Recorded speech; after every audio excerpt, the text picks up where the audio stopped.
কেপচিকামৰ এই ৰেচিপিটো বনাবৰ বাবে মই প্ৰথমতে আলু লৈছোঁ দুটা মজলীয়া আকাৰৰ আৰু এই দুটা সৰু সৰুকৈ কাটি এনেদৰে গৰম পানীত 5 মিনিট সময় সিজাই লৈছোঁ।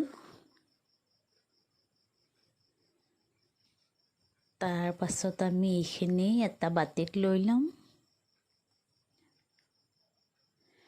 এতিয়া কেপচিকাম কাটি লৈছোঁ দুটা সৰু সৰুকৈ, পিঁয়াজ, ইলাচি, ডালচেনি, শুকান জলকীয়া, জিৰা গুড়ি, জলকীয়া গুড়ি, আদা নহৰুৰ পেষ্ট, হিং অকণমান লৈছোঁ আৰু তেজপাত। কেৰাহী এখনত তেল গৰম হ'বলৈ দিছোঁ 3 চামুচ। মিঠাতেল গৰম হোৱাৰ পাছত আমি এতিয়া ইয়াতে পিঁয়াজখিনি দি দিলোঁ।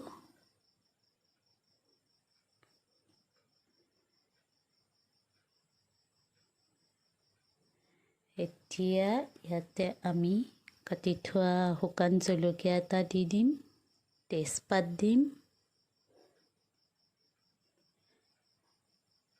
আৰু আদা নহৰুৰ পেষ্ট আছিলে 1 চামুচ, সেইখিনিও দি দিলোঁ।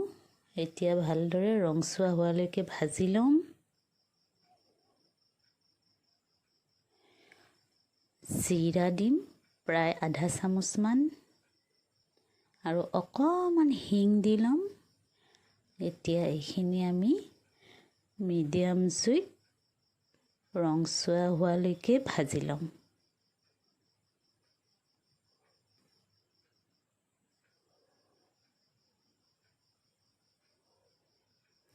সিজাই থোৱা আলুখিনি আমি ইয়াত দি দিলোঁ।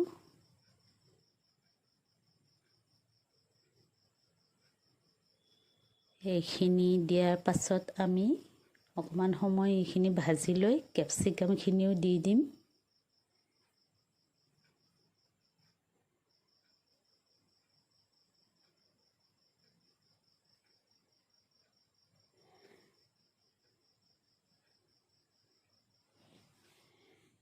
কেপচিকামখিনি দিয়াৰ পাছত আমি এইখিনি অকণমান সময় ভাজি থাকিম।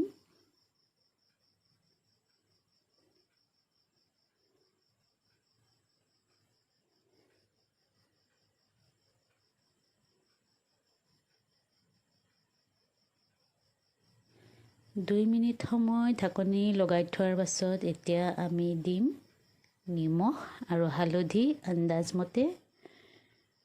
আপোনালোকে যিমান খায় সেই হিচাপত দিব।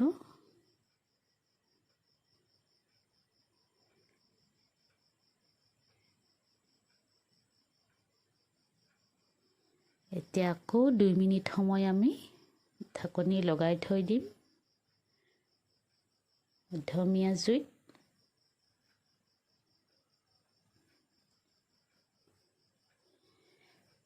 ঢাকনি গুচাই আমি এতিয়া টমেটো চচ 1 চামুচ ইয়াত মিহলাই দিম।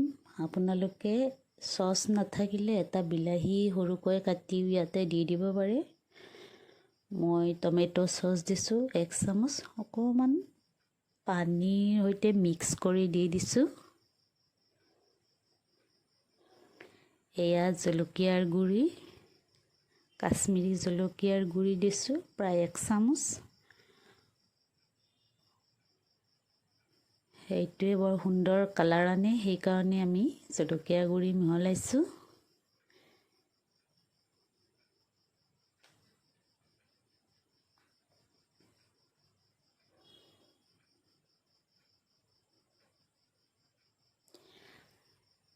ইলাচি আৰু ডালচেনিখিনি আমি পানীত ভিজাই থৈছিলোঁ অকণমান সময়, আৰু এনেকৈয়ে আমি ইয়াত এড কৰি দিম।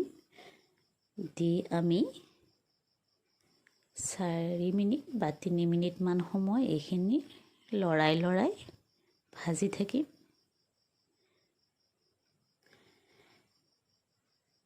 কেপচিকামৰ এই ৰেচিপিটো বনাবলৈ বেছি সময় নালাগে, খুব সোনকালে হৈ যায়। আপোনালোকে খুব কম ইনগ্ৰিডিয়েণ্টছ ব্যৱহাৰ কৰি এই ৰেচিপিটো সুন্দৰকৈ বনাব পাৰিব। এতিয়া আমি আকৌ ঢাকনি লগাই থ'ম প্ৰায় 1 মিনিট সময়। গোটেইখিনি হৈছেয়ে, জুই কমাই থৈ দিছোঁ। যেতিয়া সকলোখিনি শুকান হৈ যাব তেতিয়া আমি ঢাকনি গুচাই, সেয়া চাওক শুকান হৈ গৈছে। এতিয়া আমি জুই বন্ধ কৰি দিম আৰু এটা বাতিত এইখিনি উলিয়াই ল'ম।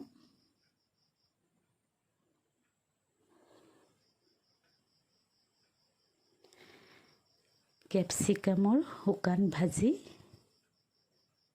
হৈ গ'ল। গৰমে গৰমে ভাতৰ সৈতে বা ৰুটিৰ সৈতে পৰিৱেশন কৰিব পাৰিব। এনেদৰে এবাৰ বনাই খাই চাব আৰু কেনেকুৱা লাগিল মোক জনাবলৈ নাপাহৰিব। ভিডিঅ'টো চোৱাৰ বাবে বহুত বহুত ধন্যবাদ। লাইক, কমেণ্ট, শ্বেয়াৰ কৰিব।